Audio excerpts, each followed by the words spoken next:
Jadi kalau kita lihat memang salah satu faktor yang mempengaruhi suku bunga acuan di domestik karena kita adalah small open economy itu adalah memperhatikan dari negara-negara maju sebagai setter dari suku bunga ya. Jadi karena kita selalu membutuhkan capital inflow ya. Artinya Indonesia sebagai small open economy masih membutuhkan arus modal asing. Nah, sehingga kita harus memaintain interest rate differential kita. Nah, ketika Fed menaikkan, itu memang kemungkinan kita akan menaikkan dong karena untuk menjaga interest rate differential tadi. Cuma seperti apa juga tergantung dari kondisi domestik. Nah, karena dengan pandemi ini kadang-kadang antara global dengan domestik itu tidak selalu sama korelasi atau trennya, sehingga bagaimana kenaikan ini. Tapi yang pasti kemungkinan akan naik. Bank Indonesia sendiri kan memang sudah menyatakan ya, Gubernur Bank Indonesia bahwa kenaikan suku bunga The Fed ini akan menjadi salah satu pertimbangan, namun juga melihat bagaimana kondisi inflasi domestiknya. Tapi secara teoritisnya kalau ada korelasi yang kuat antara Fed Fund Rate dengan BI Rate, ya kemungkinan itu ada kenaikan. Cuma memang kenaikannya itu kapan dan seberapa besar, itu mungkin yang tergantung dari kondisi indikator di ekonomi domestik juga gitu. Dan Bank Indonesia sendiri menyatakan kan akan masih berusaha menahan kenaikan suku bunga ini gitu. Tapi cepat atau lambat istilahnya dalam waktu jangka menengah itu memang kalau Fed Fund Rate naik ya kemungkinan negara-negara berkembang seperti kita akan menaikkan. Seperti itu pandangan saya. Baik, Bu Telisa, Goldman Sachs mengatakan bahwa ada potensi The Fed menaikkan suku bunga acuan hingga mencapai 4 kali di tahun 2022 ini. Lantas, seperti apa Anda melihat dampak dari keputusan ini bagi negara-negara berkembang, khususnya pastinya negara kita? Ya, jadi tadi kita juga bicara berapa kali ya, karena di FOMC awal kemarin di bulan lalu tuh kan sempat keluar kemungkinan 3 kali. Kemudian belakangan ini setelah Goldman Sachs dan juga Gubernur BI menyatakan ada kemungkinan juga 4 kali. Jadi dampak ke negara-negara berkembang juga mungkin melihat berapa kalinya dan kemudian berapa besarnya. Itu juga nanti akan mempengaruhi ya sejauh mana negara berkembang bisa menyesuaikan dengan kenaikan Fed Fund Rate ini. Jadi satu, kenaikan Fed Fund Rate ini nanti akan mempengaruhi cost of debt dari negara-negara berkembang karena obligasi negara-negara berkembang kan biasanya bersaing dengan obligasi Amerika Serikat sebagai safe haven atau risk free asset kan. Nah, jadi berapa kalinya juga itu akan mempengaruhi ya dan berapa besarnya. Jadi itu juga yang di market di expect itu juga adalah bagaimana memproyeksikan berapa besarnya kenaikan Fed Fund Rate tersebut. Jadi dampak ke negara berkembang juga akan seberapa besar dan seberapa cepat. Nah, itu. Jadi kita juga harus melihat nih Fed ini udah kuat nih sinyal menaikkan, nah, tapi berapa cepat, kemudian berapa besar itu juga yang akan mempengaruhi impact ke negara berkembang. Tapi sepertinya Jerome Powell ini sebagai gubernur The Fed cukup clear ya dalam menyampaikan message-nya supaya negara berkembang juga bisa adjust secara lebih forward looking. Jadi sebenarnya kenaikan ini sudah di expect kan dari kemarin-kemarin gitu kan, apalagi dengan inflasi Amerika yang memang terus meningkat gitu kan, itu jelas sebenarnya message-nya cukup jelas. Cuman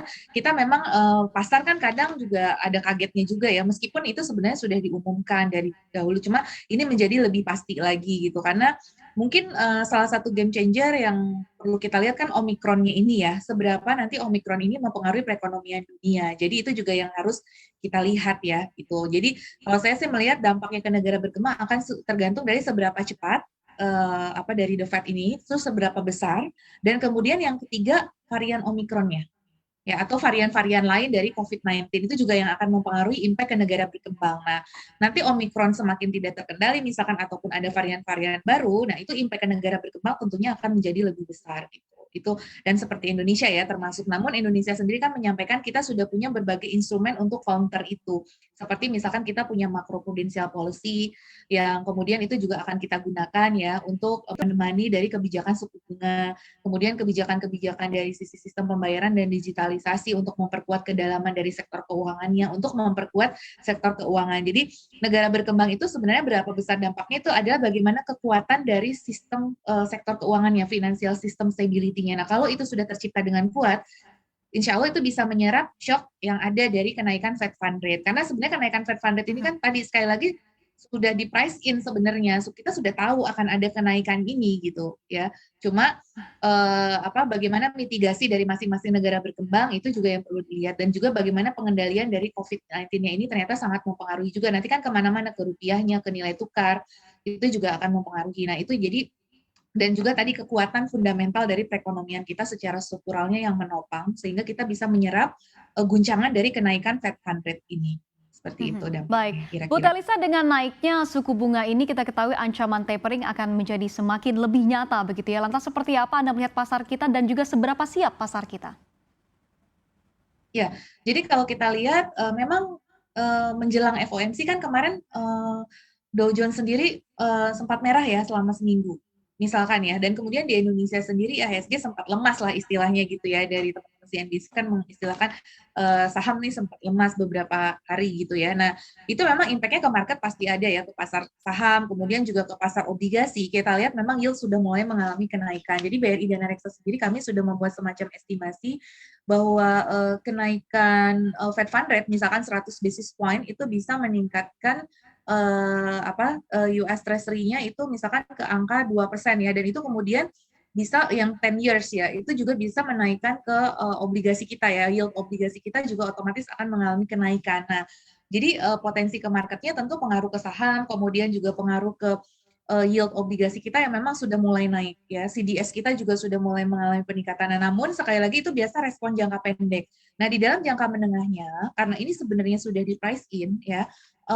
bagaimana respon kebijakan kita itu juga menjadi penting ya. Bagaimana misalkan kita menjaga fiskal kita tetap sustainable gitu misalkan. Nah, caranya gimana? Ya kita kan udah ada kebijakan untuk pembelian obligasi Bank Indonesia sebagai standby buyers, itu juga bisa membantu meredam shock yang ada. Kemudian yang kedua, kita menjaga kondisi current account kita, neraca transaksi berjalan, dan devisa kita supaya tetap kuat. Jadi dengan devisa yang kuat itu semakin bisa menyerap dampak ke pasar ini gitu. Jadi nanti pasar akan membaca kalau misalkan kita bisa menjaga kurs kita tidak terlalu terdepresiasi misalkan ya.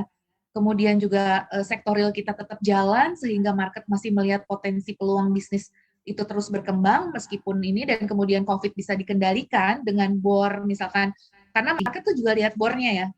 Jadi kalau misalkan kita bor itu bisa terkendali dan lain sebagainya, COVID-nya juga terkendali, ya kenaikan Fed Fund Rate ini dampak negatifnya ke market itu bisa diminimalisir gitu. Jadi itu yang bekerja ya, channel-channel yang bekerja untuk mengkompensasi impact negatif dari kenaikan Fed Fund Rate ini. Nah itu yang harus kita dorong, karena kita kan nggak bisa nih melarang kenaikan Fed Fund Rate, pasti itu tidak bisa kita hindari gitu loh. Nah apa yang bisa kita lakukan memitigasi resiko-resiko yang muncul dari kenaikan Fed Fund Rate ini. Nah salah satunya yang lain juga adalah kuncinya saya tadi lupa, menjaga inflasi ya, karena inflasi ini akan menjaga real yield kita. Jadi kalau misalkan inflasi kita lebih terkendali, real yield juga tetap bisa kita jaga. Jadi kuncinya juga itu tadi, menjaga fundamental ekonomi kita, menjaga stabilitas sistem keuangan, dan juga menjaga inflasi kita supaya tetap terkendali, dan juga COVID-19-nya. Itu yang nanti akan memberikan kembali kepercayaan ke pasar. Dalam jangka pendek, pasar down itu suatu hal yang keniscayaan, tapi kemudian kita harus rebound lagi, yaitu tadi dengan policy-policy antisipasi tadi.